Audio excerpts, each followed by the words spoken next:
মানুষের শক্তি থাকে আপনারা জানেন। বর্তমান প্রেক্ষাপট হচ্ছে অন্তর্বর্তী, সেই রাস্তাটা করলে আপনি যতটুকু সুবিধা ভোগ করবেন আমি ততটুকু সুবিধা ভোগ করবো। আমাদের সমাজের 10টা মা বোন আছে, তাদের যদি আমরা 2টা টাকা দিয়ে যদি হেল্প করতে পারি, এই তো দেখছো ব্যক্তিগত ভাবে দিতে পারি, সেটাও আপনারাই পাবেন। এই ক্ষতিগ্রস্ত পরিবার, এই পুরো সমাজ নিয়ে হয়তো বা যে কোনো একটা স্কুলে 50 জনকে দিতে পারবো না। আমাদেরকে বিসিবিসিএল কর্তৃপক্ষ বলছিল যে আমাদের ভালো কাজগুলো আপনারা সাপোর্ট দেন, দেখেন আমরা আপনাদের জন্য কিছু করতে পারি কিনা। এমন একটা রাস্তার কাজ শুরু করছে যেটা হচ্ছে আগের থেকে আমাদের স্বাস্থ্যের জন্য বেশি।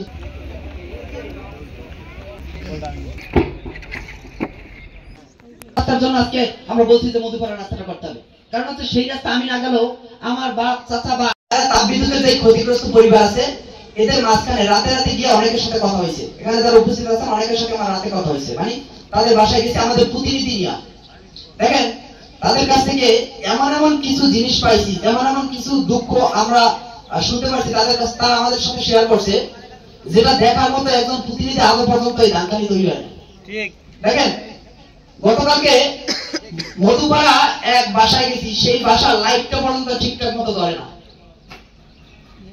যেদিন প্রথম আমরা এই আন্দোলনটা শুরু করি, মূলত আমাদের উদ্দেশ্য ছিল যে এই এলাকার শিক্ষিত যে ক্ষতিগ্রস্ত যে পরিবারের শিক্ষিত যে বেকার যুব সমাজ আছে এবং আমরা যে ক্ষতিগ্রস্ত পরিবার আছি, যাতে আমাদের একটা কর্মসংস্থানের ব্যবস্থা হয়।